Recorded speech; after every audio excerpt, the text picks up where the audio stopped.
Good morning. How are we all doing on this absolutely beautiful Monday that doesn't involve football whatsoever? It's great. I love it. Yeah, nice. How's things, babe? All right. Yeah, never better, mate. Never better. Good weekend, yeah? Never felt more like singing the blues. City win, United lose, oh City. You got me singing the blues. Sorry, what did you say, babe? Oh, Bibby's mic seems to have broken for some reason. I mean, I don't know. There's no volume coming through. Can anyone? Is it working? No, the same. I don't know. I won't mention it again. Just let me grab my kill switch button again, just to make sure. Baby's gone. Anyway, how are we all doing? Welcome in. If you didn't see it yesterday, I was at the United game, and then I wasn't, or that I didn't want to be. So yeah, yesterday I was at the United game. Went with eFootball and had the pleasure of sitting next to Mr. Beatson87 himself, exceptional content creator, also bit of an ass. He's like, no, he to be fair, he was quite respectful for everyone else but me in the stadium, because we were sat, obviously we went to the football last night, we were sat in United's corporate area, so there was a lot of United fans around. The first goal went in bits, went yeah, and then kind of pulled it back a little bit, and he was like, oh, I nearly let it go, then nearly let it go, oof, oof. And then after that, I was sat right next to him, so every time we scored, he just kept nudging me with his elbow, going, and they going, so yeah, it was fun, it was great, it was exceptional, really good day, enjoyed it so much, nice. Anyway, babe, good weekend. Yes, Graham. Yeah, apart from that, well, I mean, including that, because obviously I am a Manchester City fan, so it's a very good weekend for us. But yeah, it was a good weekend. Obviously, we played some Back 4 Blood yesterday with Mr. Shogun Ass himself, Big Zombie Monkey, and MC. Did you mean to say Shogun Ass? Yes, I did. Again, I will.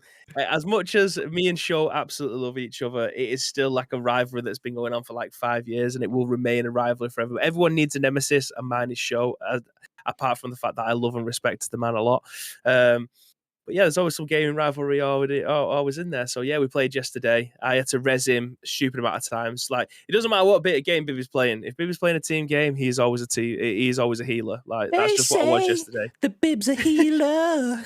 Now he's ready for sure to rise again. But yeah, just running around with defibs. Just obviously resin Show every single opportunity, but Back 4 Blood, man, like, it is such a good game, especially one if you can play with friends and have a good time with it. It's fantastic. I can't imagine it being that much fun playing on your own with bots, because bots are usually stupid as fuck and either get in your line of fire or just get downed, and then you have to go and res them in an area with a stupid amount of zombies, so it's pretty much impossible. So you have to continue that particular part of the level with just 3 of yous. Like, but using, like, again, we had the same kind of formula that we had when, like, me, you, Ads, and Shaw was playing, and Spike, where we'd all run different guns and we could share ammo, pick as much of it or drop it as and when you need to. Like, that system works. If you have people who are just running the same gun constantly, if you're playing with 3 other random people, I imagine it will become more of a chore. But we played out the easiest difficulty yesterday, or the normal one, because it's the first time I loaded it up since obviously the game released, because we played a lot of it during the beta, and I was playing it on Xbox rather than playing it on PlayStation. You could definitely tell the difference in graphics between playing on the PS5 and playing on the Xbox One. Like, it's night and day. Like, it's a little bit chuggy over on that side, but like, it's such a good game, especially the fact that it's on Game Pass, and if you've already got a subscription, you can go and get it. Again, this isn't ad, this isn't spawn, but being able to play games like that could be at your earliest convenience, could be, yeah, unbelievable. Like, straight out of the gate, being able to play it. It's a game that you must play. I imagine if you could land that shit up, or just 4 of you and your mates in a room, all drinking beers, getting the pizzas in and stuff like that, it will be a laugh. Like, you probably wouldn't need to sleep. You'd just get carried on by, I don't know, Monster Energy or whatever else. Like Pro Plus, just get a pack of them and keep on going. But you'll be a laugh. Do you know what I mean? Like, it's very rare that you have them games anymore. Throw in a Muscle Moose. There is Muscle Moose. There is Muscle Moose out there. It's only because I've got a can of Monster next to me that came to mind. But yeah, like that kind of thing. I haven't those kind of games. I probably haven't had that kind of experience in 10 years. I'm not saying that yesterday was any different. I'm just saying, like, having a Left 4 Dead LAN party, or I mentioned this on the stream last week when I was playing FIFA with the pro club stuff. Like, me and Mike, my best mate, Mike, he lives over the road there. I've known him pretty much my entire life. FIFA launch day, we'd go to Asda or whatever it is, go and pick up a copy. Me and 5 of our mates would all go around to Mike's house, bring our TVs, bring our consoles. His mum and dad would not be asked. We'd just be in his front room with all these TVs lined up, just playing pro Electricity clubs. bill through the roof. Yeah, jobs are good. Yeah. But his was that everyone had that friend whose house was the party house and the parents just wasn't asked. In fact, more often than not, they would join in. Like, they'd get the beers and his dad would go upstairs and I'd go into the room and go and play on his Xbox or PlayStation or whatever. But having the ability to be able to have like LAN parties in your mate's front room and stuff, like, you don't get that anymore because everything's online. It is a shame, because that was the memories of me playing games when I was growing up, being able to do that. And you don't really have that opportunity now, because people have the internet, and people have kids, and people have wives that probably wouldn't be as accepting of those kind of things Get out that of the my parents house. would have done. Yeah, just having like 5 lads around your house screaming, especially when mine and Mike's laugh, like, it just wouldn't happen. Do you know what I mean? But yeah, those are the kind of games that you wish LAN parties still existed for. If only someone had a big studio full of monitors and screens and consoles where people could do that sort of thing. I don't know. Maybe If only. Maybe that is the kind of thing that could happen. We have one of those, by the way, just in case you didn't know. We do. Anyway, let me jump into the chat. Good morning. Last week as well, didn't we? We did, and we'll probably have it next week or the week after, until we finally get some sort of ICU LAN party on the go again. It's been too long. Let me jump in. Nietzscheo. Well, hello there. Good morning, sir. Cross God. Good morning. 10 a.m.-ish. Right, guys, you goddamn right. It's 10 a.m.-ish. It's 6 minutes past 12, but it's 10 a.m.-ish. Lick says football. We do not mention the football. Get out of here. Just football. Looks scary, just like the rest of the Man U season. I was so desperate for a 9 or 10-0. I know, I saw you mention that. Was that on the Discord where you said I was hoping for 9 or 10 so that we'll stop talking about the Southampton result? Yeah, no. Do you know, to be fair, I was thinking it was going to be 7-ish. It was only because Liverpool took the foot off the gas and thought, do you know what, that'll do. As long as we don't concede, it's a drubbing. So yeah. Did you leave at half time? Do you know what? I kind of wanted to, but no. Although I did stay for full time when we got pies, so that's what I went for, right? Nobody went for the football. Went for the pies. Nietzscheo. Legendary behaviour. Crocodilus Games, Bubba TTV, Taze Bad, Bully Buster, Red Dot, Bot, all enjoy the gifty subs. Nietzscheo drops 5 tier 1 gifties into the chat. If you're in the chat, please do feel free to thank Nietzscheo for the gifty love. I did see Nietzscheo in Lotus chat this morning, and he dropped 5 gifties in there, and he was like, I just want to get every channel on 50-ish, and then I'll leave it there. It's like, fucking imagine. I just want to give 50 on every channel. Ooh, absolute madness. You're ridiculous, Nietzsche. Thank you very much. Good morning. Hero. Thank you so much, mate. West says the squad stream looked great. It did look great. I was laid in bed on Sunday morning watching it. Obviously, I was getting up for the football that didn't happen. Well, only 50% of it did. Sadly, it was just a Liverpool 50%. Anyway, I was sat in bed watching it, so I was watching it on the TV and then loaded it up on my phone. Squad streaming is so good. It's a shame. Like I said, I was having this conversation on Saturday, actually, in my stream, and I was saying, I understand certain things being behind like paywalls. Callum as well, with the 8-month sub. Yeah, there we go. Yeah. Thank you very much, Callum. Close to a hype train already again. This is ridiculous. Thank you very much for the 8-month Prime. I love you. And your beautiful beard. Mr. Bearded Edge, that is. Just if you don't know who Callum is. Thank you very much, Callum. So yeah, I was laid in bed. I was watching it. I opened it up on my phone and I was thinking, this is exceptional. I was having a conversation on Saturday saying, I understand certain things being behind like the partner paywall, the barrier. I get that. So extra remote slots and stuff, I get it. Better resolution streaming, I get it. Because they're just upgrades on a bar that's been set. If you're a Twitch affiliate kind of thing, you've unlocked yourself some emotes. Having extra emotes behind the partner paywall is for Twitch's benefit and for the affiliate's benefit an incentive to push on towards partnership. I get it. I understand that sort of stuff. But squad streaming, it doesn't really benefit the streamer. Once we hit squad stream, It doesn't change our experience. We don't get the ability to add in more emotes. We don't get the ability to change our output of our stream from 720p to 1080p or to 4K by going into squad streams. So it doesn't change the streamer. So it's almost entirely engineered towards the user, and it's pure UX. So when I'm sat there on my iPhone, I can either watch Bibby or Fixer. Not both. Where I'm in a squad stream, I can just flick and go, okay, we'll flick between Bibby and Fixer. We'll flick between the ICU chat and MC Fixer's chat. And it's just so effortless. That's great. But then Show was in the stream being neglected. He can't get involved in this because he doesn't have a tick next to his name, let alone the fact that he's doing exactly the same thing as these guys. So I don't believe it should be behind a partner paywall. But if it is, then I believe partners should be, well, I'm a partner. I've unlocked this facility, so why can't I squad stream with my friends and bring in Show into this squad stream element just because it's about the viewer, the whole viewing experience. So I think it should just be opened up. If not entirely, at least partners can invite who they want. You need a partner to start the squad, but then you can go from there. That's the way it works for me. That'd be ideal. Exactly. But it looked good. Thank you for checking it out as well, West. Where did we get to? Bots in Back 4 Blood aren't too bad. It depends. If you get the mission where you have to get through the entire mission without someone dying, and then someone drops out, that bot is on a solo mission for death, 100%. If it's like, don't lose anyone in this. Oh, Kane!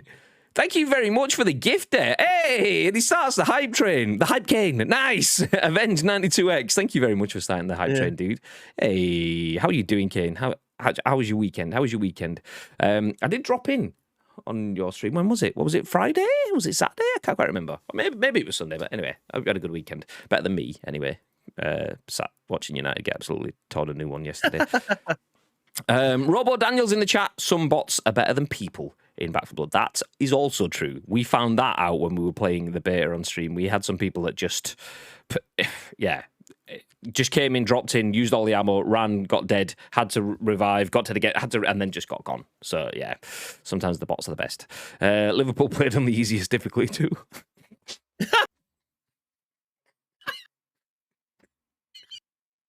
Fucker.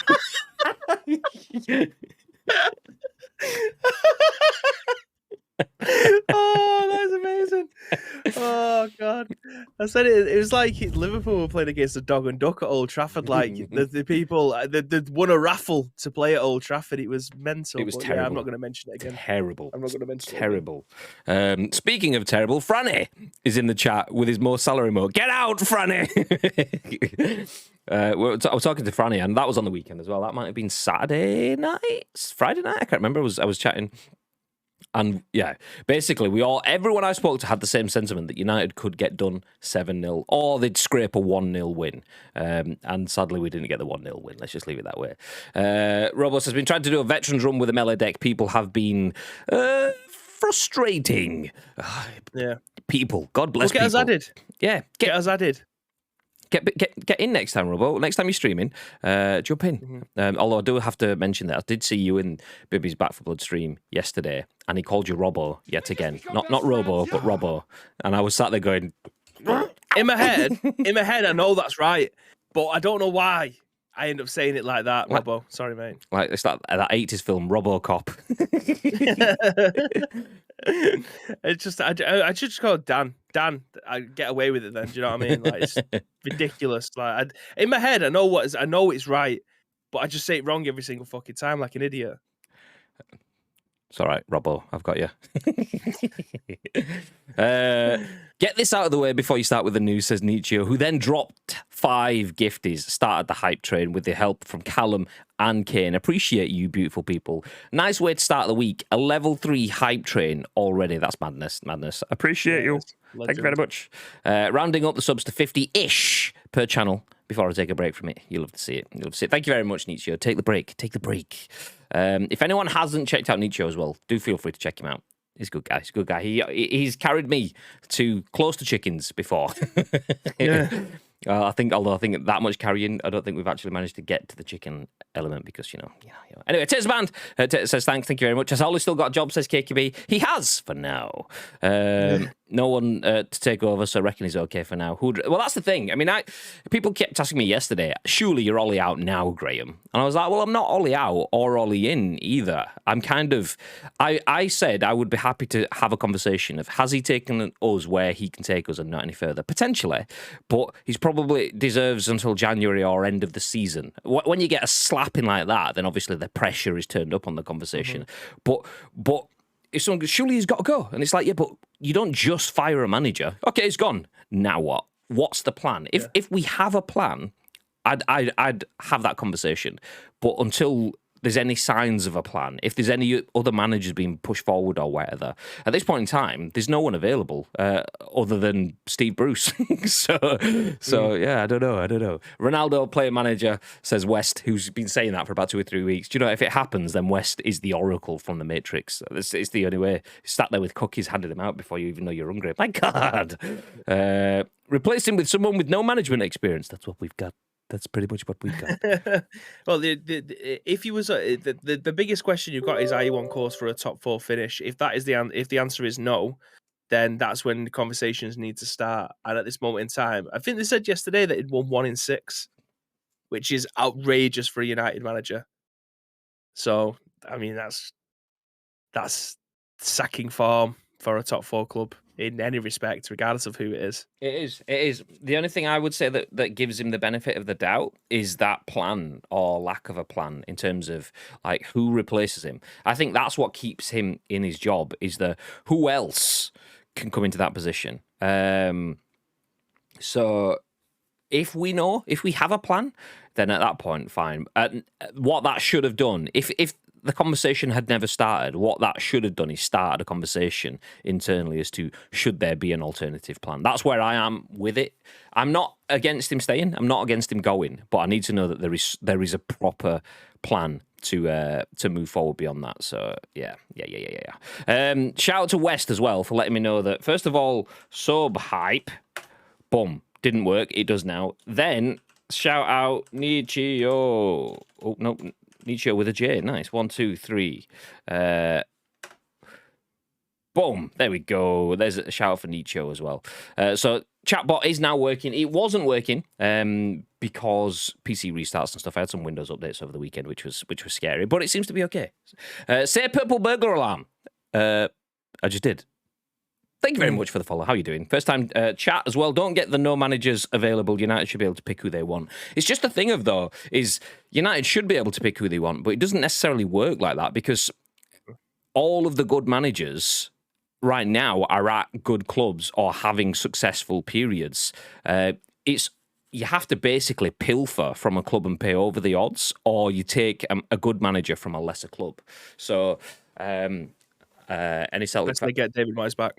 No, yeah, we're all right. We're good. We're okay. We're good. We're fine. It's nice. Unless, sorry to shit on Celtic fans. So Celtic fans had Brendan Rodgers, who was doing good, top of the game, doing pretty much all that he kind of needs to, and Leicester came in because they had the potential for greater growth. So that's a step down, but potential for greater growth. And that's the kind of thing that United have. If they want to take someone else, they need to take someone that's willing to step to a club that needs a shitload of work. But it can't just be Ole. To have so many periods of flat team building and so on, there's got to be stuff behind the scenes to go through. Ollie, Moyes, Van Gaal, Mourinho, and even a little bit of a Giggsy period as well. Throughout all of that, and it never seeming world class, never knowing that United could go out and score 1, let alone 3 in a game. There's something bigger than just managerial there. So that's the thing. If you're getting rid of him, okay, that's fine. But what's the plan?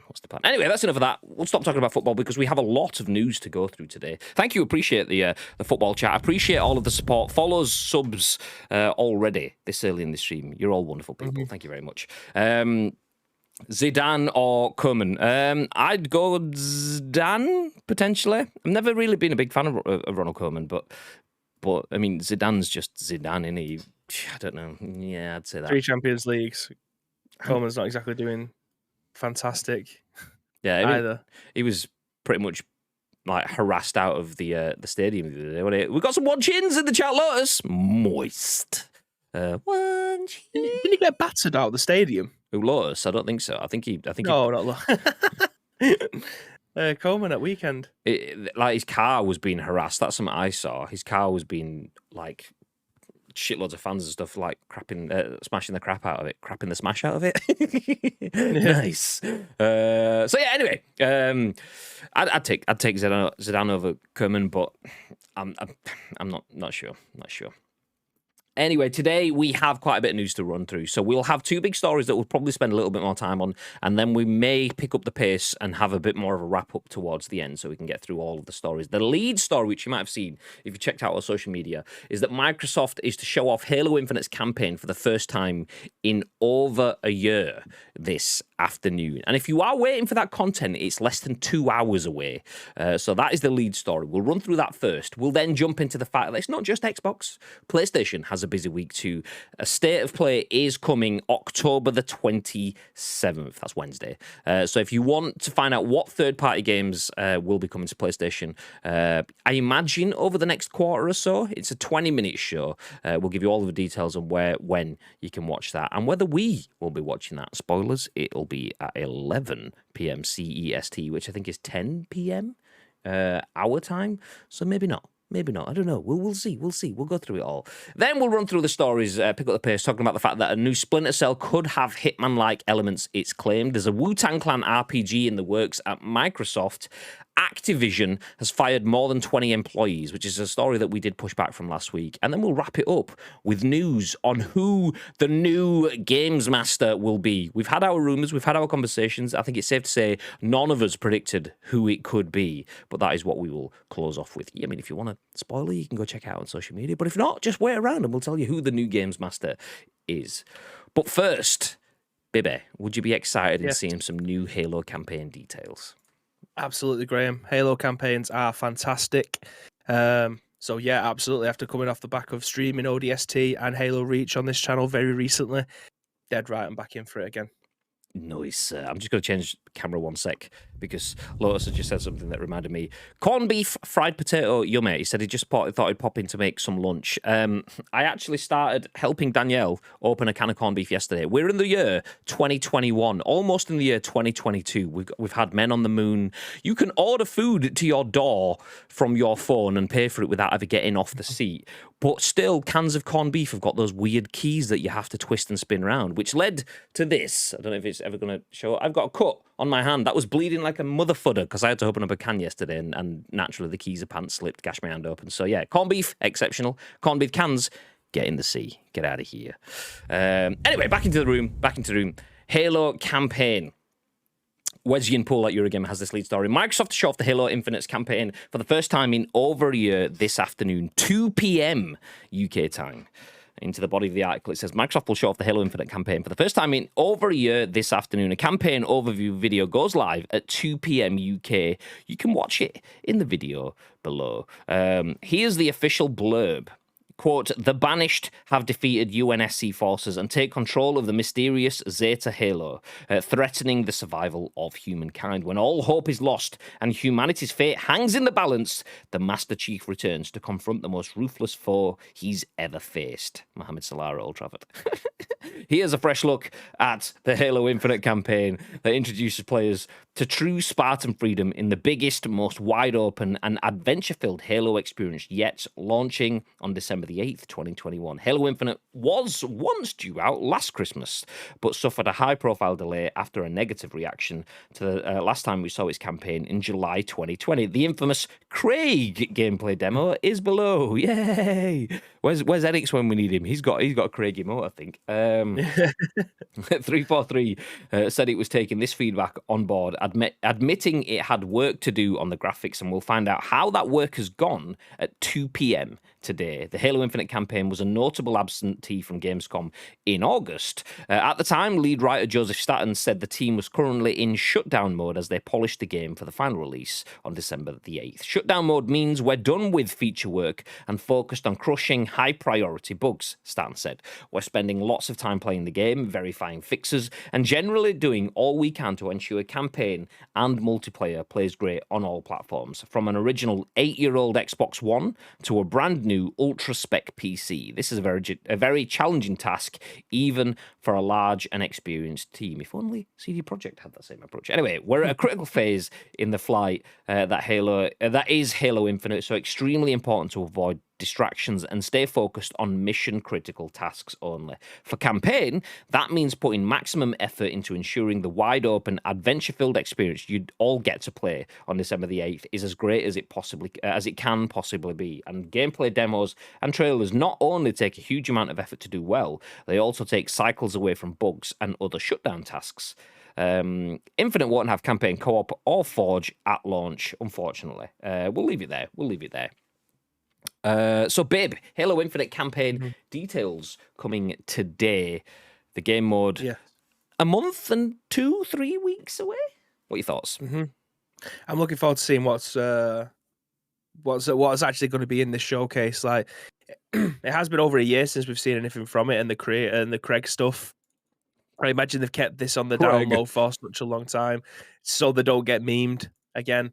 But I love Halo, not to the point where like Jordan does. I love playing Halo. I don't know everything about it. I just think that the gameplay of Halo and the world and the lore behind it all is fantastic. So I hope that this campaign hits, because I must say, Halo is one of those games where the multiplayer is obviously so much bigger than the campaign, but it's not the gap that you get with other first-person shooters like a Call of Duty or a Battlefield or something along those lines, where the campaign and the multiplayer are so far apart in terms of people who play them. It's mind-blowing. However, it always feels like the people who love multiplayer still play through the campaign of Halo and enjoy that, not necessarily as much as the multiplayer aspects, but they still enjoy playing it, and they will play through the campaign stuff probably before maybe not before they jump into multiplayer, but do you know what I mean? Like, they're so close together rather than being two separate entities, which I think most FPSs do. Like, they just make the campaign to please the offline players, where Halo always feels like the campaign is part of the multiplayer aspect, which is bizarre, really. But anyway, I'm looking forward to playing this. I'm not good enough to be able to compete in Halo. Like, I enjoy playing it with my friends and things like that. But the campaign stuff is where it sits for me. I absolutely love that stuff. So yeah, I mean, this article isn't so much for me in terms of, I know I'm going to be playing it regardless. But my question to you, Graham, is: has any of this over the last year changed your opinion in wanting to try this out? In true Ice Cream Uploads fashion, ish. Am I going to be trying it on December the 8th? Nah. Am I going to play through that campaign? Nah. However, the ish comes in with the co-op campaign. So it did get me to change my opinion. I'm not a Halo player. I played Halo, I think it was at 2. I can't remember. I played, I was a big Call of Duty player at that point in time. I played it on my mate's Xbox 360. I don't know if that was Halo 2 or 3, whatever. And it was super high jumps, fluorescent green grass, and color schemes that were just literally out of this world. So I was like, it's not for me. I can see where the enjoyment is. My mates absolutely loved playing it, and I was just like, I'd rather be running around in. And I'm a Modern Warfare person, but at that point in time, I was like, I'd rather be playing World at War, because that was the game ish at that sort of time, and that was World War II, but exceptional game. Anyway, I was like, okay, this is me. I want boots on the ground. I want proper warfare rather than laser guns. So it kind of lost me, and ever since then, all of the releases came and went. I'd see the Halo fandom get massively excited. And I'm like, do you know what? GG is good for you guys. It's just not for me. I'll pass it and I'll play something else. I'm not bothered. I'm not going to get the game.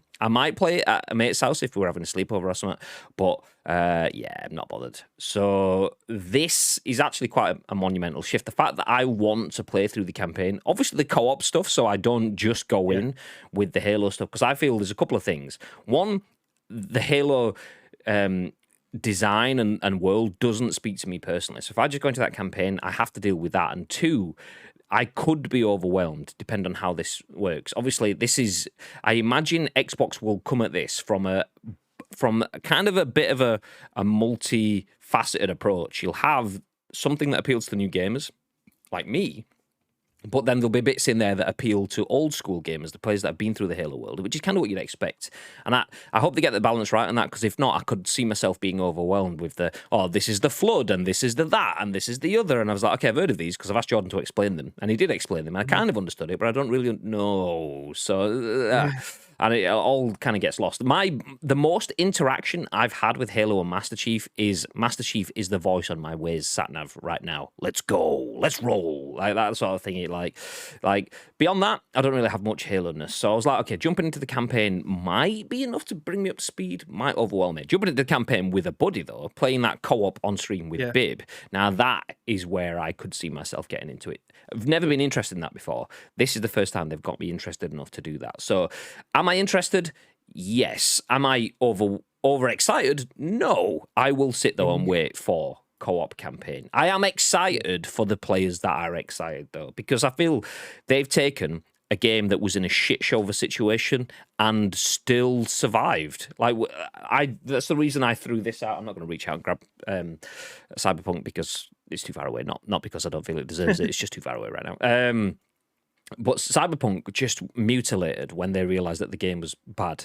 Halo and Xbox took it on the chin, leaned into some Craig memes, delayed the game for over a year, and are bringing it out when it's worth it, when it's right to do so, and it looks good. And even then, it's not all coming out. The co-op campaign is coming out later, which I absolutely 100% applaud. So not only the excitement around it for the players, but the fact that the flights that they've released over the last few months, which is essentially the beta rollout for Halo, has received monumental praise. So even though I'm not excited for it, I'm excited for the excitement of others. The people that are big fans that want to play this, that have played the history and have been waiting all this time for a new Halo game, have got a good one. So that alone has got me excited enough to give the co-op campaign a try. That might be my gateway. That might be my, okay, I actually quite like this. Let me just try the campaign on my own. Oh, let me jump into a little bit of multiplayer and get slapped. Shit. Oh, okay. Yeah. So you never know. Before Bibby's birthday, it could be an early birthday present. Baby. You playing Halo with me. You know what I mean? The gateway. We'll see. Potentially. Although I'd probably have to get an Xbox or something from somewhere, because I loaded up COD Black Ops on my PC last night, and like once you'd loaded it up, it's fine, but the first time loading it up was like 2 days later, and it's like, fuck's sake, just let me in the game. Once you load it up and close it, it kind of like reopens. It's like, oh yeah, I know this, yeah. But the first time I opened it up, I don't know if it's just from every boot or just yesterday, it just took me an absolute lifetime for the game to start loading in and so on. So, as if you downloaded Black Ops on your PC. I was talking about this the other day. The reason I downloaded Black Ops for the PC is because I may have got a code for some COD points. And to activate the COD points, it was a PC code. So I had to open up Black Ops on the PC to get the COD points to buy the Ghostface Scream outfit so I can play Warzone on my PS5 using it. Yay! But yeah, I've got COD Black Ops on the PC, which is gone now. so I'm going to go back to... Joe was saying this yesterday, though. It was bizarre. Like, he said that the cutscenes chugged on Back 4 Blood, but the gameplay was flawless. Like, yeah, PCs are a wonderful thing. I mean, that depends on how it's all plumbed in, because a lot of video elements on PCs will use different levels of graphics card stuff, whereas a lot of the gameplay is leaning on the processors rather than graphics. So it depends on how they do it, and it depends on his graphics card and so on like that. But yeah, the cutscenes though in Back 4 Blood, like you mentioned it, were these in the beta? They weren't in the beta, but they looked fecking exceptional. They showed that storyline. Well. Yeah, really, really well. So when you've played through it all, eventually when I get hold of it, then we can play through it again, because I definitely want to play through this game. Well, I'd play through it many times. Like, I've completed, let's say, you can't complete Left 4 Dead. It's just the same thing over and over again. But I've run through Left 4 Dead 1,000,001 times, and this makes it even more enjoyable because you get the card points to be able to buy new decks and stuff. So the replayability is there. So regardless, I'll be playing this game till the end of time, I think. Yeah. Lotus says gross. I'm assuming that's just at the way Liverpool treated United yesterday, not to do with the fact that I was playing Call of Duty. Although, to be fair, I didn't just get the Ghostface skin. I had extra COD points, so I may have accidentally slipped and bought Rambo and Yippee-ki-yay, motherfucker, as well. A little bit of John McClane. Nice. They're still in the store. I thought they would have been a timed exclusive there. They were like, it was like 13 days left. I was like, okay, I need to get this now, just in case. I only wanted the John McClane, but it's like Rambo's there as well. And yeah, go on then. So now I had a ton of COD points. I now have no COD points. They've all gone. Yeah. Where did we get to? Let's jump back through the comments then. So just a reminder, Halo Infinite's campaign is coming. Details today. First details in over a year since we first saw it, and it looked a bit, let's just say shit. Let's not mince the words. It looked shit. It looked like it was a good enough campaign, but the graphics were, yeah, exactly. The graphics were crap. That's where the memes came from. But they acted on it. So hopefully, 2 p.m. today, we'll find out that they've used that word exceptionally well, and Halo is as good as the Halo fans deserve, because the Halo fans deserve it. Where did we get to? There we go. Lotus says, I know I just had to use a huge knife to open the bottom. Corned beef, ladies and gentlemen, in 2021. Let's go. Tisman says, how much do PS5 sell for in the UK, please? It depends. You can get them at cost sometimes, but often people are trying to put money on it. A few months back, they were 800 quid secondhand. Now scalpers are probably making 50 to 100 quid-ish on it, I imagine. It was dropping off. I think it kind of depends on the cycle. There's been a bunch of PS5 releases over the last few weeks, so that might have hurt the price of for scalpers, which makes it better for the general consumer, hopefully. But if you really want one in the UK, you can get one. Mm-hmm. And I know that because I've had the opportunity to get a bunch of them. And all I do is follow the Twitter accounts that will give me notifications when stock goes live, and then be ready to jump onto Amazon with it already saved into my basket kind of thing. I've had issues getting them, but I've also had massive success getting them as well. So if you really want one and you want to put the effort in, they're not actually that hard to get hold of. Facebook Marketplace. I went on when I read that in the chat. I went onto the marketplace, and some people are selling in there disc editions as well for $450. Whereas I went to CEX on Saturday, and they were still selling them for $785. And I actually took a picture, meaning to post it. So just going to tag them saying, "You robbing bastards." Yeah. But in CX are still $785. But Facebook Marketplace, the scalpers who bought loads of them, I think are trying to get rid of them now because it's starting to peter out. So yeah, I think you could probably get it. Face value is probably the term I'd use. I mean, the way I would like, I mean, I don't hide it. I don't have any tricks or whatever. I've been able to buy 2 for myself, and I bought 1 for Luke as well. And I've had the opportunities to buy more, but haven't. The reason I get those opportunities is super simple. I follow PS5 Stock Alert UK, I think it's called, on Twitter, and I have tweet notifications. So if they tweet and says there's now stock in Amazon, if you're on that within 5 minutes, you can get one, usually. But just make sure it's on your wish list, rather than going in, loading up a product page and having to click through multiple clicks. Take out as many clicks, just go to your wish list and go, buy now, boop, and that's it. The only thing, the caveat is that I'm saying it's easy enough to do. Not everyone has the ability to check their notifications all times of day. Not everyone has the ability to jump onto a PC or to a phone or whatever and purchase at that point in time. So there are restrictions to that. If you can get on your phone between 8:30 and 9:30 when they post out and Amazon's gone live, you can usually get it pretty quickly. But that's, I don't know if that's, I think it's different in the UK, because whenever I've posted it out, I've seen loads of people respond to my tweets and go, yeah, I've got one, nice one, thanks. But then I've seen people in Europe go, like, even before those people have got one, go, yeah, all sold out. And I think it's about your local stock as well. UK seems to have good distribution, whereas Europe, I don't know if it's less stock for a larger area or what, but it doesn't work the same. So yeah, it's all over the place, tastes bad. It depends. If you want to buy them new, it can be a bit difficult, but if you put in the legwork, it can be okay. If you want to buy them secondhand, then Facebook Marketplace could be useful for you. Time for a Bong says, still can't get them, just buy an Xbox, buddy. Do you know, I've actually seen less stock of Xboxes recently than I have for PlayStations. I found it quite hard to get an Xbox. Not that I've been active trying to get one, but just keeping my eye on it. I keep my eye on PlayStation and Xbox just so I know roughly where we are for when we're having these conversations. I've actually seen less Xbox stock in my vicinity anyway.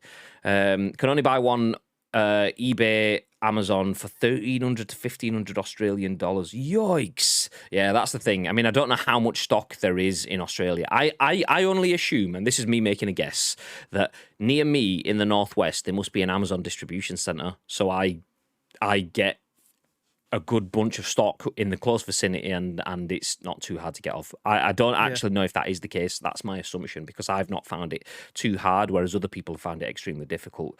But I don't know. Yeah, so it'll change in time. Timeless says, I still haven't played Five's campaign, literally only played the multiplayer. Loved Five's multiplayer. Was that what? Which one's that one? Is that Halo we're talking about there? Didn't they say no campaign co-op at launch? Yeah, no campaign co-op at launch. Just campaign, solo campaign, and multiplayer. Co-op comes later. Stock at game has been better for PS5s than Xboxes. We've seen more PS5s than Xboxes over the past few months. Yeah, exactly. Just don't get them from Game. I mean, not that I've got anything against Game. Well, I have got quite a few things against Game, actually. My first PS5, this PS5, I think it is, came from Game, and I got it pre-order before anyone realised there was going to be such a stupid demand, and got it at launch. And it was great at Game. However, Game's website does not stop scalpers. They don't care about you as a consumer. They will, if they sell all their stock, that's business done for them. They're happy enough. So there's no real scalper protection on the Game website. So I wouldn't recommend using the Game website, because you're more likely to get shit on than using something like Amazon by the scalpers' routes. Also, Amazon go, do you want to buy a PS5? Here you go. Game go, do you want to buy a PS5? Here you go. Also, here's the extra controller that you have to buy, and another game that you've got to buy, and a stand for your controller as well. Did you not say that you wanted a bundle that cost 700 quid? So they don't scalp you 700 quid. They give you good value, but you have to spend more than you wanted to, more often than not, which is frustrating. Plumerico says, afternoon. Ish. Good afternoon, dude. Yep, the website system is awful. Yeah, absolutely. Anyway, so that's enough on Halo. So Halo's campaign, there will be new details for that in about an hour and 20 minutes. So we will have you a recap tomorrow on tomorrow morning's edition of The Scoop. If you don't see it between now and then, we will fill you in. Not like that. Tomorrow morning, 10 a.m.-ish. Easy, tiger. Easy, tiger. For now, though... Mr. Craig David there. Yeah. Can you feel me? Do you know what? We're gonna fill you in now, actually, to be fair. Because we know all these names in the chat, like Lotus, West. I actually don't know what platform Timeless plays on, I can't remember now. But you're all PlayStation players, right? Right? Yeah, I thought so. You don't want to know about Halo. You want to know about the next PlayStation State of Play. They're not really the Xbox players, I'm joking. Anyway, Eddie McCutch at GameSpot says PlayStation State of Play coming October 27th, focused on third-party PS5 games. So Sony's next big broadcast is coming up very soon. So the next State of Play broadcast will take place on October the 27th, Sony has announced. This event will be focused on announcements and updates for third-party games on PS4 and PS5. The event will be about 20 minutes long and will show off, quote, new looks at previously announced games and some, quote, reveals from Sony's studio partners. No further details about what games might show up during the event were shared. The October 27th State of Play event begins at 11 p.m. CEST. That is 10 p.m., right, UK, I think? And it will be streamed on Twitch and YouTube. Oh, actually, clocks go back this weekend. Spring forward, fall back. Yeah, so that. Or was it last weekend? No, it was this weekend. No, it's this weekend. Yeah. It's in October anyway. I'm pretty sure it's this weekend. Okay. Yeah, I'll check. Sometime. Oh, there you go. Big Robo Daniel in the chat says this weekend. There you go. Okay. So this will be Sony's first new State of Play event since July, when the company revealed new trailers for games like Deathloop, Sifu, and Death Stranding Director's Cut. Given that the showcase will focus on third-party games, there are seemingly a multitude of possibilities for what could appear. Sony is partnered with Activision for Call of Duty, so we might get another look at Call of Duty Vanguard before its launch in November as one possibility. Whatever the case, we'll report back with all the announcements. There's only 20 minutes. So that gives, I mean, obviously you've got a minute or so for the intro/outro. Maximum 10 games. Maximum. That's unless we have a couple of montage packages where you just get a few logos and stuff on screen. You get 10 games in 3 minutes-ish, sort of stuff like that. So not tons in there. And also it says it will look at previously announced games and some reveals. It doesn't necessarily say that they will be revealing some new games. The reveals could be DLCs or add-ons. So should we temper our expectations? Should we be thinking, okay, this is just another roundup. It's the end of October, start of November. 6 to 8, 10 weeks-ish before Christmas, whatever. It's about 8 weeks, 9 weeks, is it, till Christmas from that point? So we need to start telling the people what games they can expect between now and Christmas. Just a few more reminders. Obviously, the CODs and the FIFAs and the whatevers and so on. Probably not FIFA, because are they closer with Xbox now?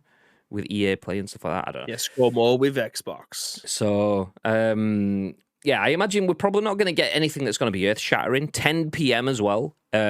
That kind of gives you a little bit of a pointer. If it was going to be earth-shattering, it would probably be more like a 8 p.m., 6 p.m. UK time, so they can get all time zones. So expect some good stuff, potentially, for you. It might be a case of not something that's good stuff for everyone. It might be good stuff for you or good stuff for someone else. Something that's a bit more directional in that sort of sense. But anyway, what are your thoughts, babe? Have you got any ideas on what games you'd expect to see? I think it's just reminder stuff. Like it's mentioned Sifu. I think this is the only one out of the list that they mentioned there that isn't out yet. Like Death Stranding. If I see Death Stranding again, I'm going to whip the roof. Like it's the same as seeing GTA 5. At this point, the game's been out for 18 months, if not longer. But we're going to get a director's cut of the game. I don't know if it is out yet, actually, thinking about it. But anyway, like it's Death Stranding. We've already seen it. It feels like they're just giving the nod to Kojima again. Like, we've got a space voyage, want to use it? Yeah, all right, no worries. Deathloop, that's been out like a month now. Like, we don't need to see these games. I know it's October time, so people will be ramping up for the Christmas period now and looking to get games for either for themselves, for their partners, for the kids, or whatever. Like, it makes sense for this to just be an advert, especially for the time as well. If this was 45 minutes worth of content, I could see this going a completely different way. But I feel like this is just going to be like a billboard in it of content. Yeah. There will be some first look of games in there. I imagine it's probably going to be like 2 minutes a game, and then towards the end, it'll just be like 20 seconds, 20 seconds, 20 seconds, 20 seconds, and then this is the game, this is the date, this is the game, this is the date. That's where I can see this going. I mean, set your expectations now. I will do this for you. This isn't going to be life-changing show at this point in time. Like, again, this is going to be the run-up to Christmas adverts. That's it. Like, there may be a nice little surprise in there, but if you're going in expecting to see like the top tier games, like a first look at God of War or some more stuff from Horizon, this isn't going to be the show for you. Like, this isn't going to be that kind of show. If it was 45 minutes to an hour, absolutely, and my expectations will be a little higher. But this is just going to be an advertisement show. But out of all that, I want to see more Sifu. That's what I want to see. This is a potential that we might end up seeing it, but if they are going to show it, that's where my excitement would be. I'm not really asked about Call of Duty. I'm not really asked about seeing a game that's been out for nearly a month now with Deathloop. I'm not asked at all about seeing anything from Death Stranding. Just give me some more Sifu in there, and I'd be interested to see that. But again, this is going to be a billboard presentation. Yeah, I mean, I think Sifu would be good, and I wouldn't be surprised if we see that. I think we could see some Deathloop stuff, depending on how their release cycle is. Deathloop obviously is a PlayStation exclusive for now. That's been developed by Bethesda, which is owned by Xbox. So if there is any content that's been scheduled in, you'd kind of expect Sony to cash in on that, maximize it as much as possible, and then just give up on it. That's what I would expect. I mean, there could be contractual things in there, but I would see if they have a DLC, they might be going, oh, Deathloop came out a month ago and it's doing really good. It got 10 out of 10s across the board. People absolutely loved it, but then it kind of dropped off. But there's new DLC coming. Get the DLC for Christmas and it's going to be amazing. Yeah, nice. And then after Christmas, we're like, oh, what's Deathloop? I don't remember. Is that the game that's on Xbox, made by Xbox? I don't even care. So I think there will probably... potentially, I mean, I don't know if there's going to be Deathloop DLC. If there is, it wouldn't surprise me seeing that sort of stuff in there. COD, I think, is another one that I definitely wouldn't be surprised at seeing. I would happily put my hat on the line, not this one because you're super rare and all that stuff, and saying that we could see some COD stuff because it's pre-Christmas, new COD game sells tons. Even if people aren't super excited to play Vanguard, a lot of people are just super excited for COD full stop anyway. So that wouldn't surprise me if we saw some bits in there. I agree. I would not want to see Death Stranding. So them are the three games that I kind of mentioned within this article. Call of Duty Vanguard, Deathloop, Sifu, and Death Stranding. Sifu, yes, please. Vanguard, I'm happy with. Deathloop, I could see that too. Death Stranding Director's Cut. At this point, give it a 20 seconds. Out now, Deathloop. Death Stranding Director's Cut, ta-da, Kojima logo, thingy logo, boom, gone. 20 seconds, give it that, fine. Give me another 3-minute trailer. Yeah. Nah, it's headlined everything. It's going to have 15 minutes at the Game Awards in December. We all know that. It's just because. So, yeah, do not put any of that in. I am interested to see what those reveals could be, though. Yeah. I don't think... Maybe something headliner-ish in terms of... They could put something new in. I don't feel it, though. Not a 20-minute segment on a 10 p.m. Wednesday evening for the UK. I think it's going to be extra content, some DLC, some Christmas-themed activity, some family games and stuff put in as well. I think it'll be a nice update, but not a major update. So, yeah, there we go. Nice. One thing else as well that we can add to this. We mentioned it last week I know we've mentioned GTA already, but with the remasters coming out, one of them, I can't remember the order. One of them is going to be a Game Pass day one. One of them is going to be a PlayStation Now day one, is it? It was... Do you reckon they're going to try and plug that? Probably, actually, because GTA and PlayStation have had a very good relationship.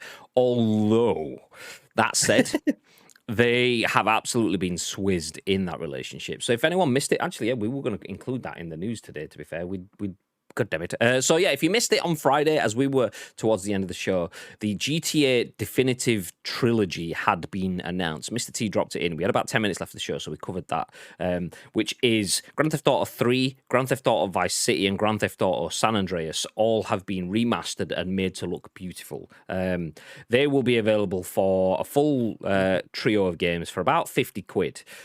One of those games is available on PlayStation Now, the streaming platform, and one of those games is available on Game Pass. If you ask me, I would probably say, my order of priority that I will say off the bat is Vice City San Andreas 3. That's my order, Vice City San Andreas 3. I will then sit and think about it and go, okay, but San Andreas was the better game in terms of the mechanics and the function, so should that go? No, Vice City San Andreas 3 is my order. None of them, no PlayStation or Xbox, have access to Vice City first, which then kind of reaffirms that. So if no one's got access to that game for free, air quotes, that makes it the best one, right? Surely you can't give away the best bit for free. But Xbox Game Pass users get access for free to Grand Theft Auto San Andreas. Nice. Whereas PlayStation Now users get access to Grand Theft Auto 3. So they get the worst game, whereas Game Pass get technically the best game out of the three, which I don't think that's anything to say on the relationship that Grand Theft Auto has with PlayStation. I think that's probably a say on how good PlayStation Now is versus Game Pass.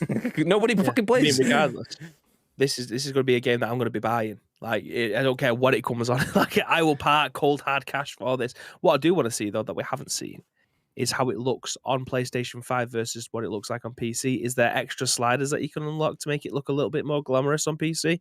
Like, I shared a video last week of how good this game, the base game, looks with mods. It looks fantastic. It looks like a completely new game. And then about 3 hours later, the release that they're going to be doing the remaster, which looks just as good as it did with the mods. Is PC going to look better? You'd imagine so, but with the power of the PlayStation 5 and the Xbox Series X nowadays, is it going to be the same, or is it going to be extra features? Like, I want to know which of these consoles or PC is it going to look the best on, because that's what I want to buy it on. See, I would think just off of what Rockstar have done in the past, that it would be one size fits all across the board, and then anything that looks better on PC could be unlocked through the community stuff, and we just kind of turn a blind eye. As long as it doesn't take away the potential of us selling the games, then yeah, you can do what you want to make it look better. But if we're planning on selling that, and that's a sure. So I would have assumed that they've had like parity across console, next gen console and PC, but you never know. Talk shows are muted. How's things, dude? Hey, it's been a while. How's things? Any news on Atomic Heart or Beyond Good and Evil 2? Not at this point in time. Although, yeah, I'm not sure we'd see those in the state of play either, to be fair. I think that'd be a bit of a punt. But then again, I don't know. You never know. Tell you what, tune in Thursday morning. We'll tell you exactly what was said. I will probably be on stream at that point on Wednesday evening when it's on. But it's only a 20-minute show, late doors, and I've already got a special mandate booked in with iLotus UK on the PUBG background, so yeah, probably going to be playing games there. Yeah, so we won't be watching this state of play live, but we will recap on the Thursday morning. I'm excited by Sifu, says Timeless. Everyone is. It's going to be good. The issue is DS and DL are Sony's biggest exclusive games before Christmas. Yeah, I mean, I think that's why they may get content or updates in that sort of sense. But I think this Christmas is probably going to be carried by third party, which is why this is a good time for PlayStation to have a third party recap, which just kicks off the retail push towards Christmas. Weekend of like Halloweenish sort of stuff obviously follows it. After Halloween, that's when all of the shops change from being black and orange to red and green. All of the decorations for Halloween come down and all the Christmas ones go up. So whatever's in this, expect to be in your local game stores or whatever for the next 8 weeks. What the fuck is this rumor that next gen physical copy arrives on the start of 2022 for the trilogy? I did see something on that saying it comes out first for digital and then after that for physical. But I didn't see anything saying it was next gen. So like Timeless has just said December for physical, but I didn't see anything about a last gen next gen split. I could be wrong. Like I said, I haven't seen it. Doesn't mean that it doesn't exist. So I don't know. Have you got a link or something to that? Because I've not seen anything that confirms that. That'd be heartbreaking. That I'd love the physical version of this. Like, I don't want to pay. I won't buy it twice. Put it that way. If it's only available digitally, then it may just be a case of I'll just play whatever's on Game Pass until the physical version comes out, and then I'll go and buy the trilogy. I don't want to buy it twice. If I want to buy it, I want the physical. I mean, I imagine it'd be like chock full of shit, won't it? It'd be like the poster with the city map and stuff like that. Yeah, I want that. That's the shit that I want. It could be on the wall there. I've got room for more frames of maps. That's the kind of shit that I want. I don't care if it's 75 quid. I want the collector's edition. I want more shit. This is the stuff that like 12, 13-year-old Bibby was dreaming about. And now we're in a modern day age where these games are being remastered. Like, keep your GTA 6s. I don't give a shit. I want to play I want Vice City in modern day graphics, baby. That's what I want. GTA 6 could be decent, just driving around or whatever. But what you really want to be doing is doing a backflip over the river. I can't remember the name of it. In a dark city night with your radio spitting out, it's gonna take a lot to take me away from you. That's when you know you're living your best life. Fuck yeah. Absolutely. I mean, at a push, I will be getting my flowery shirt out for these streams, you know what I mean? I mean, at a push, if we're not going to be full on 80s it up, what you want to do is be on the back of a bike, a little off-road dirt bike, driving around the back of Beyond, by the way, with... He's been through the desert on a horse with no name. And fuck it, that's what you want. GTA San Andreas, that sort of shit. I mean, GTA San Andreas has some absolute filthy hip-hop bangers, but when you get out into the country and that sort of stuff comes out, you're like, fuck me, this is amazing. Anyway, we'll put a pin in that. We'll leave the GTA stuff for now. We'll leave the State of Play stuff alone because we do have to pick up the pace. I mentioned that we will have to pick up the pace and have a little bit of a news recap / catch-up. So we have 4 articles to go through. We're approaching an hour of the show. So I'm going to flick through 2 of these articles quickly, then we'll go through the last 2 separately, but we're going to pick up the pace now. So the first one is this one, written by Jordan Midler at VGC. The new Splinter Cell could have Hitman-like elements, it's claimed. Ubisoft is said to have greenlit a new installment.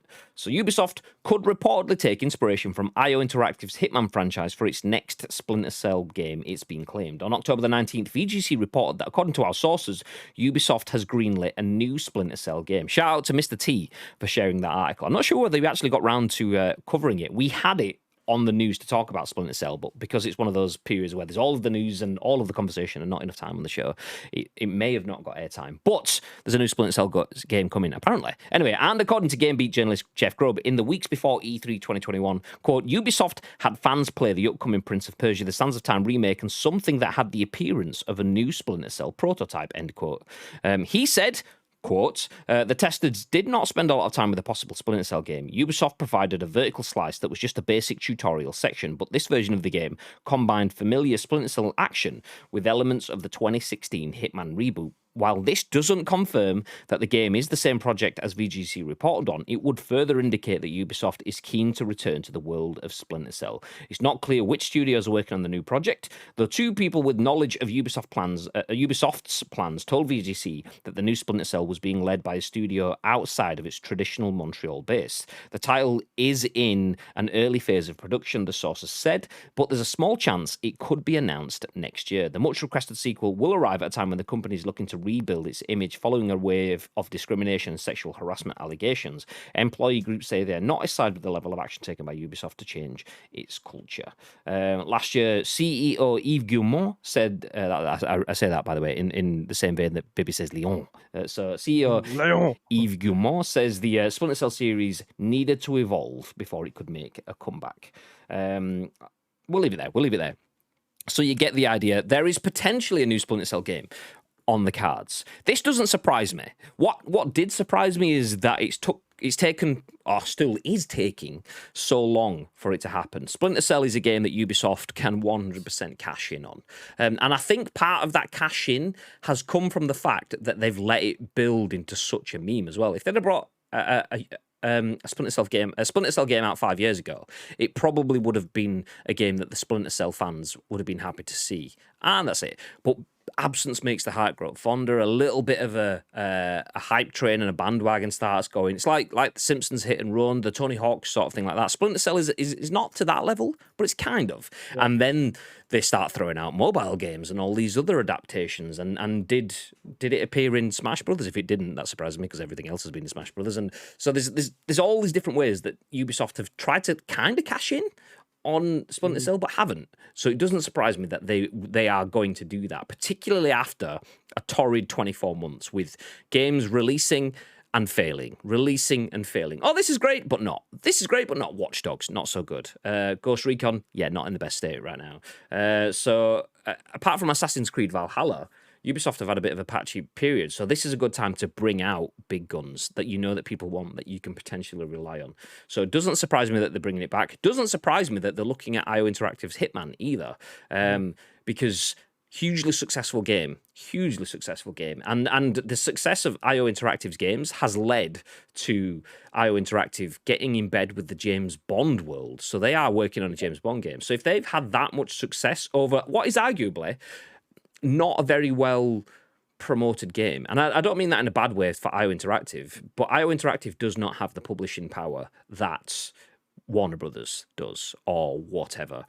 So they don't have the ability to make Hitman be front and center on every advert. It's not like a Call of Duty where you get pre-rolls on Twitch every 5 seconds kind of thing, but it still was everywhere. People were playing it. Insert Coin was streaming it. We spoke about streaming it. I don't think we ever did stream Hitman actually. But it was everywhere for a good period of time, and that's because it deserves it, not because it was promoted and put there. So it makes sense that Luke stream it. He could have done. He did actually. He did. Luke, yeah, he's a big Hitman guy, isn't he? Yeah. Yeah, we've played Hitman on the channel. Doesn't surprise me that they've looked at that, because Splinter Cell is a stealth game effectively, and stealth has evolved since Splinter Cell was last a game. So last a game that was released fully. So if they just released what they did years ago, it wouldn't work. So they have to look at how they can evolve, and Hitman's not a bad way to look for that. So that wouldn't surprise me. Anyway, that's enough of that. Let's move forward again. Where's the button? There it is. Okay, next up, Jordan Midler once again, this time talking about Wu-Tang Clan. There's an RPG in the works at Microsoft, it's claimed. This one did not expect to be coming. I mean, a new Splinter Cell game? Full on, yeah, I could expect that one. A new Wu-Tang Clan game, I'm not so sure. So, new studio Brass Lion is said to be working on a game with Wu-Tang Clan lore. This is from VGC. So, new studio Brass Lion Entertainment is currently developing an action RPG which will feature music from the Wu-Tang Clan, according to insiders. Well, rip to anyone that tries to stream that game. Then. Yeah. On the Xbox 2 podcast, Jez Corden, a journalist who has recently revealed information about other Microsoft projects, said that he had, quote, heard back in July Microsoft is making a Wu-Tang game. He went on to clarify that he initially wasn't clear if this was referring to Wu-Tang, the martial arts style, or the popular hip-hop collective. He was later told that the game uses Wu-Tang Clan lore and that the game's soundtrack was created by the Wu-Tang Clan. GamesBeat journalist Jeff Grubb also corroborated the claim, stating on a video show that he understood the information was correct. Currently in development at Brassline Entertainment, the game is said to be a, quote, third-person fantasy RPG, end quote. And it will feature, quote, seasonal content and will be a couple dozen hours in length. Corden also revealed that the game is melee combat focused and it will support 4-player co-op. Brassline Entertainment was founded in 2017 by Manver Hare, Bryna Dabby Smith, and Rashad. Its first game, Corner Wolves, is said to be an action role-playing game set in 1990s Harlem. Do you know what? We'll leave it there. We'll leave it there. There's not much details, but a Wu-Tang Clan RPG is potentially in the works. 4-player co-op with a Wu-Tang Clan soundtrack, Wu-Tang Clan lore, and more. Thoughts, Bib? Yeah, this is like I say, didn't expect this, especially after we had the conversation last week about the Wu-Tang games, because I was mentioning about Thrill Kill was the original, it was meant to be a Gore Fest, but essentially that engine didn't get used because it was a banned game, and then it got moved into a Wu-Tang game. So it's not as if this is the first time that they are getting into the video game world. They have actually released like maybe 4 or 5 games in the past. That's a very loose number. I genuinely have no idea. But this isn't the first time that they will be getting into video games. Obviously, they are at core gamers. I mean, they're fantastic. Obviously, a world-renowned rap group. I don't think I've ever felt older saying that, by the way. But yeah, they are a world-renowned rap group. A world-renowned rap group. But yeah, obviously they are gamers at heart as well. So I'm very interested to see what a fantasy RPG game looks like from the Wu-Tang guys, because historically it's just been like beat 'em up games. But a 4-player version of this game, again, co-op's coming back, baby. I mean, there's nothing better than co-op games, and they seem to be here, there, and everywhere at this moment in time. I mean, you can even play football games co-op. So yeah, I want to see more of this. Like, as a fantasy RPG guy, I need to see what this kind of game is going to look like. But yeah, I mean, if it looks half decent, then the chips are going to be down, and I will be getting back into some Wu-Tang. Yeah, I mean, I'm hopeful for it. I'm hopeful for it. Wes says, awesome, can't wait for this. Love the Woo, love the old Woo game on the PS1. My only worries are, and it's similar to what we had a conversation about last week, talking about Uncharted movie coming to Hollywood. It feels like it's, for me, potentially a great movie. Not sure if it's potentially a great Uncharted movie. And the thing with music crossovers into video games, they are a bit patchy historically. It's almost like that cinematic time where, fuck it, we'll just make a Transformers game, ta-da, or we'll just make another scary Halloween game because it's Halloween and we want some money, ta-da, and it's all right, but it's not all right. And this could be that, but I feel like it. We need something in that space that does it justice. So I hope it's something that's decent, something that's thought through from a streamer's perspective. Because imagine a game built around the Wu-Tang Clan lore, nice, that you can't play the music in it. That's like Guardians of the Galaxy trailer without the Guardians of the Galaxy music. It's just not going to work. So if you're streaming this game with no audio in the background, or just with like just generic, it's like, is that like some DMX ripoff? Yeah. Is that what is this? So yeah, I hope it's good. The fact that they've recorded the soundtrack for it, I hope they are aware of the video game industry, and I hope they're aware of DMCAs, and I hope that they've made a soundtrack especially for the idea of it not being stricken. If it is, then it's just never ever going to see light of day on Ice Cream Uploads or a lot of other channels out there. But I hope it's decent. I've just done a very quick, dirty Google search for it, and it looks like they had 3 games, but then also featured in like Def Jam Vendetta, Def Jam Fight for New York, and Def Jam Icon. So it's not as if they aren't adverse to being. It says here that Method Man is an avid video games gamer himself and loves playing like Soulcom and stuff like that. So I mean, I don't know how old these articles are, so it does feel like they are in the video game world, and they're not just cashing in. I knew obviously of the games previously. I didn't know how much of gamers they all are, and to see whether or not they was all into them. But yeah, I would have every confidence that if they are in the video game world and in the music world, they have been around them for so long that all this kind of stuff was. They should already know this, so hopefully, fingers crossed. But then again, you can't. Can you have a Wu-Tang game without their soundtrack in the background? That's the thing, though. If you turned it off, what's the point? It mentions. I've lost it now. It mentions something like they were. where do we go? I can't find it. It was basically saying that it would have Wu-Tang have recorded the soundtrack for it. That's the way I read it, which meant to me, the game's soundtrack was created by the Wu-Tang Clan. Does that mean they've recorded it, or does that mean they've just chosen the songs for the soundtrack? Because there's issues with that, which is so frustrating, because if you can't turn that music off, it's not really streamable. If you can turn that music off, then you imagine. What's the point? Yeah, exactly. It's like football, but actually, sorry, the balls are DMCA'd. You're not actually allowed to use the ball. It's just 11 people running around. Great, nice. And another 11 people just trying to run near them. I've just seen something about that Method Man quote that I just read. It's put his SOCOM 2 name is also ICU. There you go. Of course it is. The ICU fan.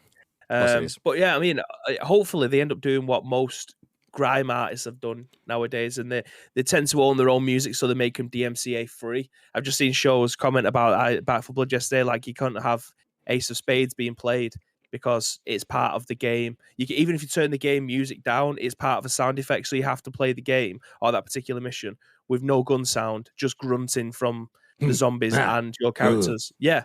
Like, it just sounds shit, but hopefully if they're going to record this, or maybe if they end up, I don't know, I don't really know Wu-Tang's music that much, so just take gravel picks, everyone fucking knows that. Back and forth, back and forth. Yeah. I mean, you're not really going to get anywhere at that. So back, forth, back.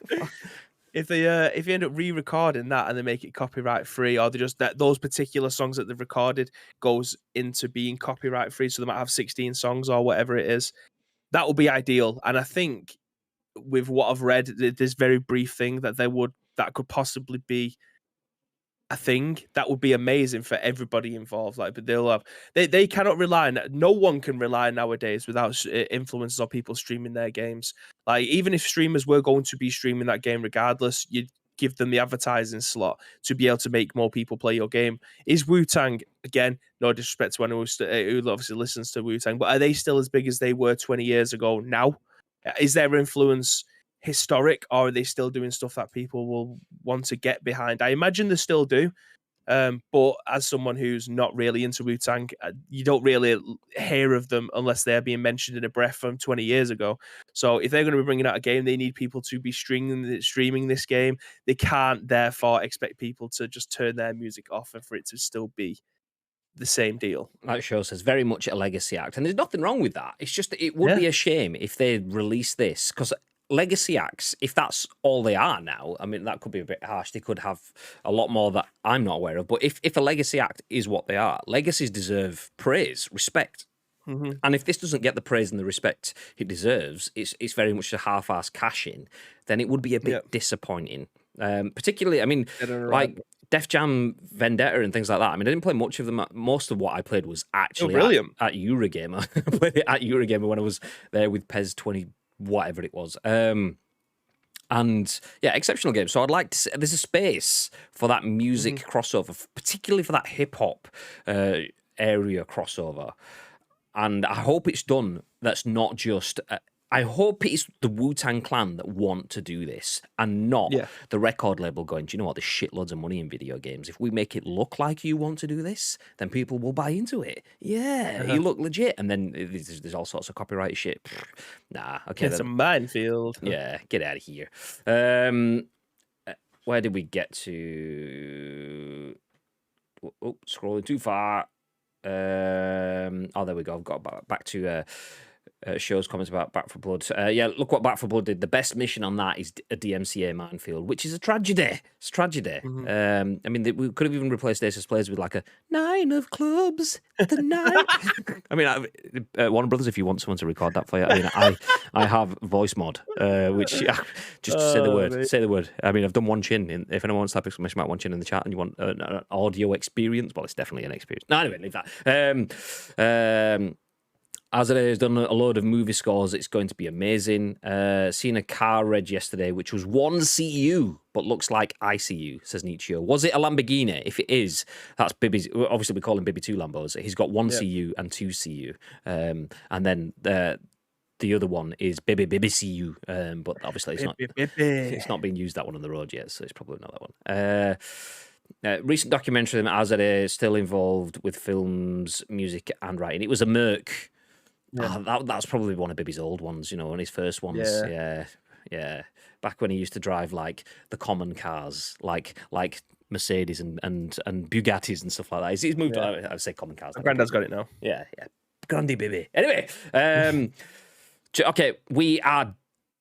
Yeah, do you know what I'm going through this? I'm going through this because I'm not shelving this one again. So picking up the piece again. Activision has fired more than 20 employees following harassment allegations. Don Pepe at VG247 has this article. It says Activision Blizzard has sent a letter to its staff noting that 20 employees have been fired over claims of harassment at the company. More than 20 Activision Blizzard employees have been fired from the company since the ongoing sexual harassment lawsuit was first filed per a report in the Financial Times. And a note from the Activision Blizzard Chief Compliance Officer Francis Townsend on the company's corporate website. Quote, "It doesn't matter what your rank is, what your job is," said Townsend in an interview with the FT.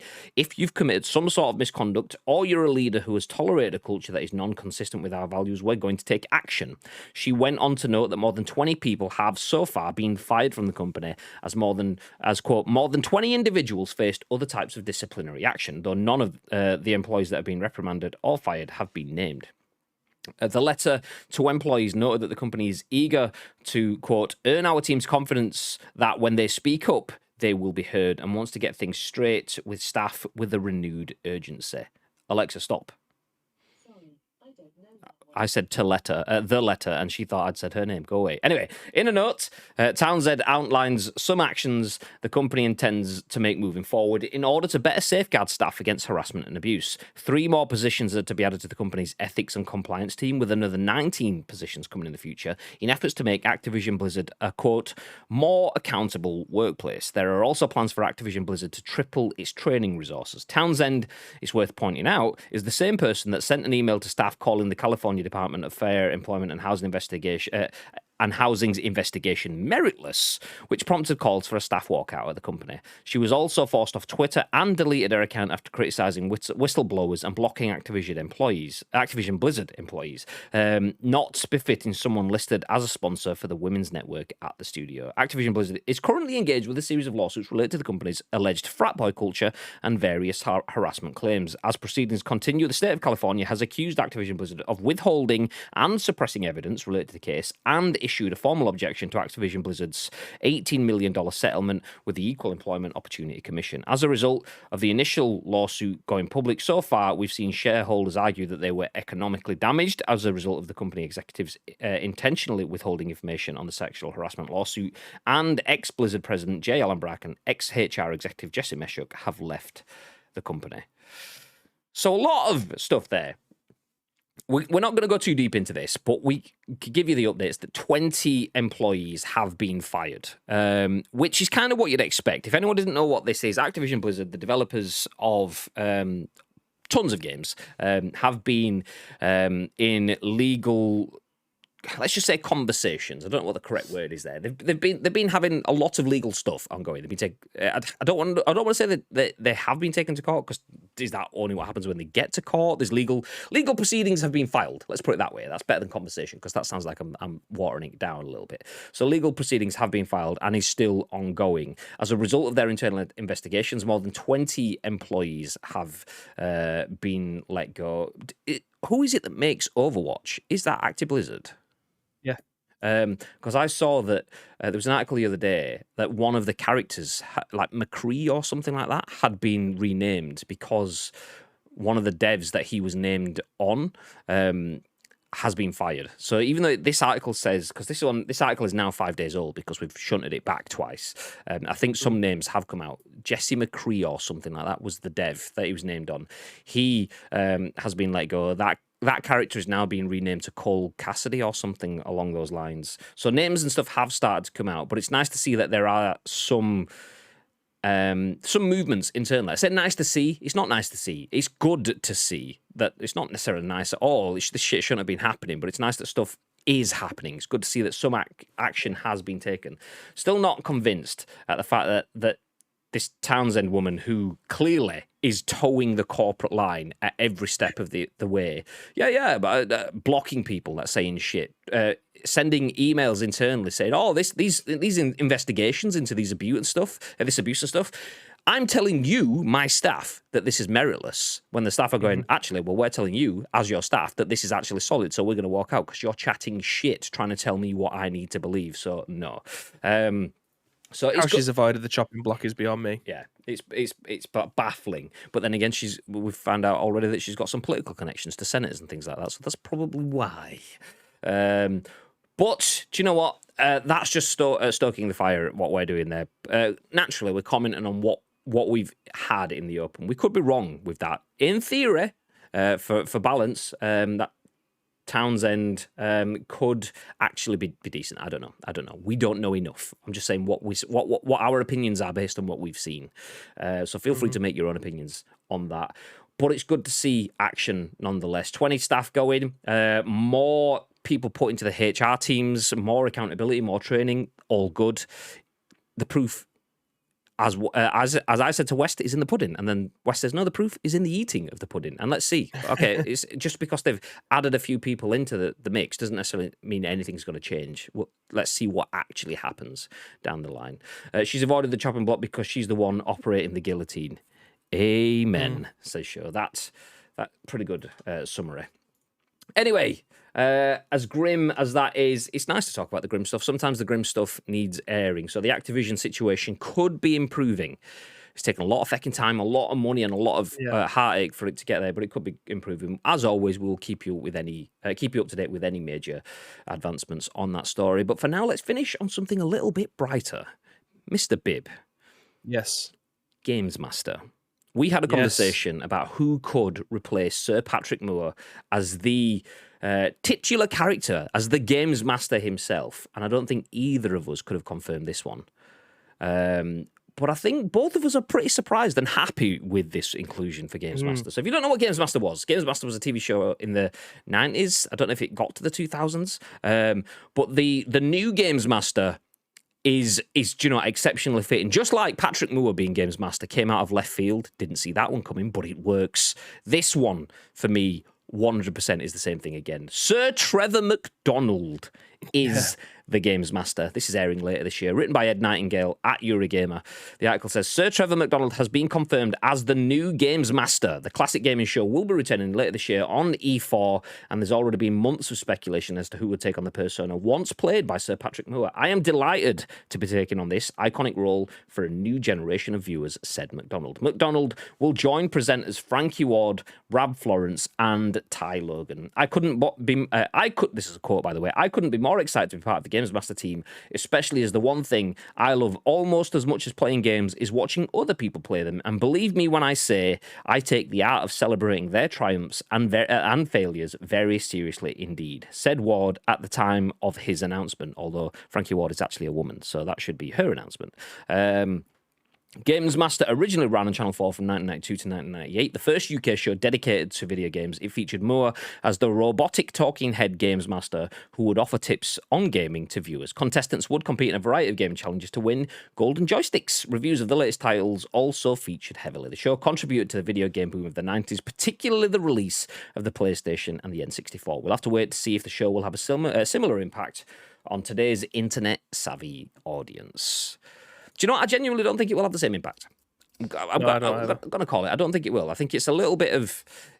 It's there to satisfy the people that saw it first time round. Not sure E4 is that audience. I think it's probably something aimed at an audience that's older than the E4 audience, but I'm still happy with this nonetheless. That said, they could surprise me with how they have plans for developing and sharing this content. I do like the fact that they have gone out of their way because okay, you can just get anyone from the world of TV hosting to get involved, but the fact that they went into the world of video games and pulled clearly the man that is Frankie Ward, according to this article. Ed Nightingale may have updated that, by the way, but Frankie Ward has been dragged in as the one of the show hosts or one of the presenters within that, and that is a great acquisition. Frankie Ward has done everything from PUBG to Valorant to PC games shows through E3 and everything. She's an exceptional presenter in the world of video games, and it's good to see that she has actually been included in the break into the mainstream with this content. So the fact that they are actually doing their due diligence, getting gaming celebrities and putting them against alongside real world people, It's nice. It's nice. I'm not sure it'll be exceptional in terms of its global reach, but I hope it is. I hope it is. I will definitely be watching it. Put it that way. What are your thoughts, babe? Yeah, I mean, the article as you was reading that, I thought that's what Trevor McDonald was saying, rather than what Frankie Ward said. But I think that the last line is she said that at the time of Trevor McDonald's announcement. Okay. Maybe you're right. Maybe you're right. Okay. Said Ward at the time of his announcement. Okay. That makes sense. That makes sense. As in Trevor McDonald, because as you was reading it, I was like, "What? Trevor McDonald's a gamer? Do you know what I mean?" For all this time, we thought we knew Trevor McDonald, but realistically, he sat there in his underwear playing Fortnite all this time. But I mean, having someone like Trevor McDonald, who I don't think he's really been in the mainstream media for probably like 15 years. I mean, he has done a few documentaries here and there. I remember watching one maybe last year. But he's a legend, you know what I mean? He's a TV legend, and having someone like that, as big as Frankie Ward is, not in the main. I mean, this could be her first TV gig that isn't on Jinx. I mean, genuine front and center of TV. I don't know her. It is. I know that because she tweeted something along that. Like she tweeted a picture of the outside of a building, which is clearly where they were going to film it, and said, "We've just wrapped on filming my first proper TV show." So yeah. So she's well renowned within the gaming space, but in terms of is the average person who watches TV? I mean, is there that many people nowadays that do that watch terrestrial TV without it being on demand or watching it live? Do you know what I mean? Like everything's on demand on Netflix or YouTube or whatever. Like they needed someone to carry this show in terms of a name. Is Trevor McDonald that person, even though he is an absolute legend? So to us, who 30 and over, you probably have an idea who he is. But if they want to try and bring a younger audience in, they're just going to be like, who's this guy? Like, I don't even know who he is. And not knowing that he's a documentary maker, a news reader. Like everyone knows who Trevor McDonald is, who's our age. Did they need to get someone in that potentially people do know? See, I don't think that would have changed. I think he's a good airing in that sort of role. I think that the issue though is the platforms, the delivery, the mechanism. So Patrick Moore was not anyone that I cared about. Some old monocle wearing astronomer. Great. I'm not interested in that whatsoever. But he still had a soft spot because of the content and stuff at the time. You got Patrick Moore alongside Dominic Diamond in this completely weird and different content that was aimed at a specific audience, and because it was laser focused on an audience, it cut through, and the rest of the world was looking at it going, what is this disruptive young upstart on TV here? And it just went from there. Whereas this is kind of trying to do that again, but you don't get that same level of disruptive content on TV these days. You get that as a YouTube channel or as a TikTok meme or something like that. You get, and not that memes is the right way of going through it, because this is content, regular content, scheduled content, as opposed to off the cuff stuff. So it needs to be a Netflix series or a whatever to have that same level of cut through. So this is a little bit of paying homage, and I hope it leads to something else. The fact that not YouTube, E4 did say that they were. Did they say? I mean, Shaw's had a comment on it. I did see it in the chat. Where do we go? We don't consume game content on TV these days. If they syndicate to YouTube, then yeah, I believe they are doing that. Yeah. Something of that style, which shows to me that they are interested in trying to make it work. And Channel 4 is actually one of my favorite broadcasters because they are state sponsored, but they also do advertising for the point of creating their own content with their own self-sustainability. Excuse me. And they've been very good at trying things like with E4. Not everyone watches E4, but E4 is about trying different things aimed at different audiences in different ways, and having the 4OD stuff, which is now 4 on demand. Well, it's the same thing, but you get more 4 or whatever it is. They've always been trying to do that. So if anyone can make GamesMaster work in today's world, it would be Channel 4. I'm just not confident that we will. I am hopeful that they will, but I'm not sure. I can't remember the last time I actually watched. In fact, I'll tell you the last time I watched it. Like live TV, in terms of something just going on the day, was Line of Duty. That's the last time I'd watched anything that was in real time on TV. Apart from that, everything's on demand, like Brassic. That's going on a week by week basis. Or you can just download the whole thing and watch it there and then. Any ITV drama, you have to watch that every week, obviously. They're the kind of things, like, unless it's sport, I'm not really doing that. I just consume it in my own time. Like, I'm not really settling down at 9 p.m. on a Sunday unless it's something that I really, really want to watch. Is this the kind of content that I'll be doing that with? Probably not. It's probably something that I'll watch, I don't know, during my dinner or on in the background later on as I'm working or whatever. Do you know what I mean? It's not something that I am actively going to be sitting there for, and it's a shame because I imagine they're going to have a really good production on this one compared to what it was like 20 years ago. But again, I think we're in a different time now. I mean, the way that this article ends, I see what Ed Nightingale's going at, but I would say it's a slightly different way. We'll have to wait and see if the show will have a similar impact on today's internet-savvy audience. I think that's kind of like saying newspapers. People used to read newspapers, but by the time that newspaper story has been written yesterday by a journalist, proofed and checked by his editor, then put or her editor, and then put onto a newspaper, and then printed overnight, then stuck on a van and sent to your newsagents, and then you wander down to the newsagents, pay for that newspaper. There's been 27 news stories in that point in time. And the world of video games is like that. It's almost journalism. It's digestible content that is almost throwaway. The good content will live forever, but even if it doesn't, there is also new content. There will be new content. So there's games that you can play today, and there's games that you could play last week, but there's new games coming out next week. And we already know that GamesMaster has wrapped. It wrapped about 3 weeks ago. So what games are they going to be featuring on there? And how out of date will it be? Will it not be time-relevant content? I think there's no way that it can tie to the rest of video game content. We on Twitch will invariably be exposed to Back 4 Blood or be exposed to Halo news next month when it comes out and stuff. I don't think they can do that. I think they have to do what is right for them. Forget being on trend and current and up to date. I feel that they have to do their own thing. And that could be like, I mean, Go 8-Bit was fine, or the 8-Bit, whatever the name of the series that Dara Breen does. Yeah, that's fine because it's all out of date. So therefore, they've got freedom in that sort of sense. If you're going 8-bit, that's fine. Nothing's 8-bit now, really, technically, unless you're playing something new. But you get what I'm saying. So they kind of need to go. Okay, well, we might do something on the N64. We might do something on the PS1. We might play something that's fresh and up to date on the PS5. But that's because we've chosen to play that game, not because it's fresh and the demand for it leads to that. Because if they do that, they're always by definition 3, 4, 5, 6 months behind. So I'm intrigued. I am intrigued. I hope it's a success because I think video games doesn't have anything of big budget on TV that is a huge success. We rely on exceptional platforms like Twitch and stuff like that, but we don't really get the boom. But because of the pace of the world of video games, it doesn't really work in that sort of sense. Sky wanted a decent gaming program/programs. Anyone who puts Jet in the title of the dress and calls her the games mistress gets my view, says West.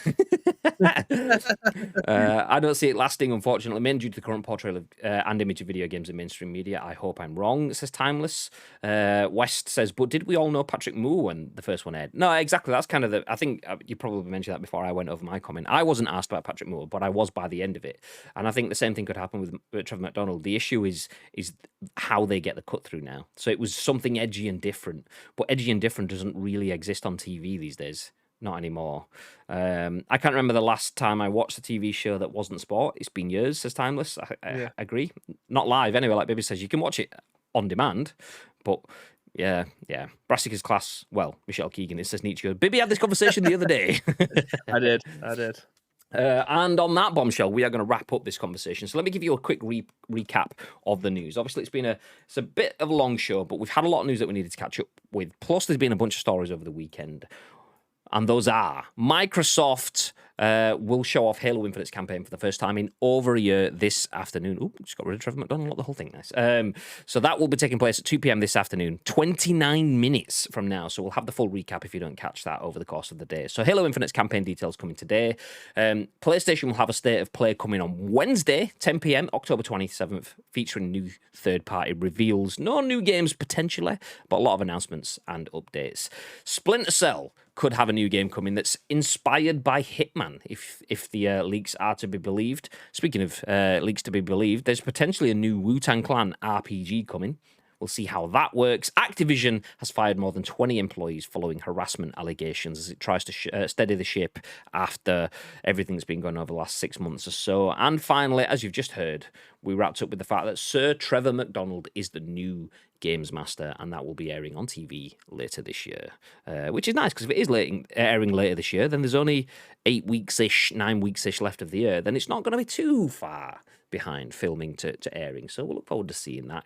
Anyway, that's us done for the day. Talking about looking forward to seeing things, if you are looking forward to seeing more content, we will be back tomorrow at 10 a.m.-ish with the next episode of The Scoop. Then the same again on Wednesday, plus Wednesday and Thursday are double stream days, so we'll have some PUBG in the evening on Wednesday, some FIFA in the evening on Thursday. We'll have another Scoop on Friday, and then back to our weekend content with some PUBG and Back 4 Blood next weekend, just as we had on the weekend past. Lots of content coming this week. If you want to know when we go live, you can type !schedule in the chat. That will give you a link through to a tweet where we've put out our asset of what games we will be playing for now. You can also check the schedule on Twitch, by the way, twitch.tv/icecreamuploads/schedule, I think it is.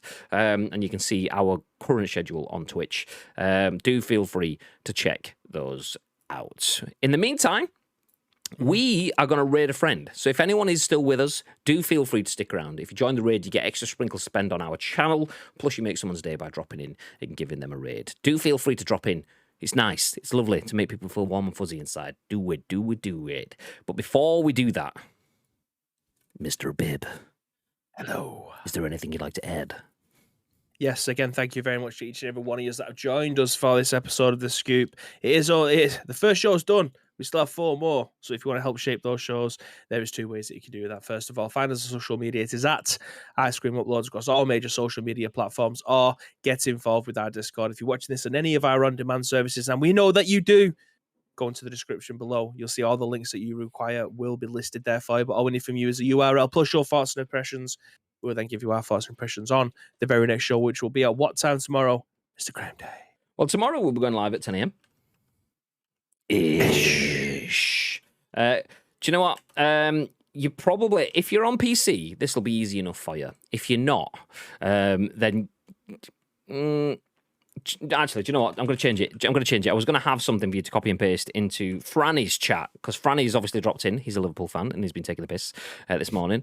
I was going to go drop a raid on him. I was going to say McTominay is greater than Salah, but then I thought, actually, do you know what? We'll leave that. So we're going to go raid Franny Mac. He's playing PUBG right now. He's obviously been in watching us this morning, offering a bit of support. He's a Liverpool fan. Sadly, his team absolutely demolished our team yesterday. So if we can all just go over for the raid, drop into Franny's chat and just type the word United. Just type United. He'd absolutely love it. He's a big United fan.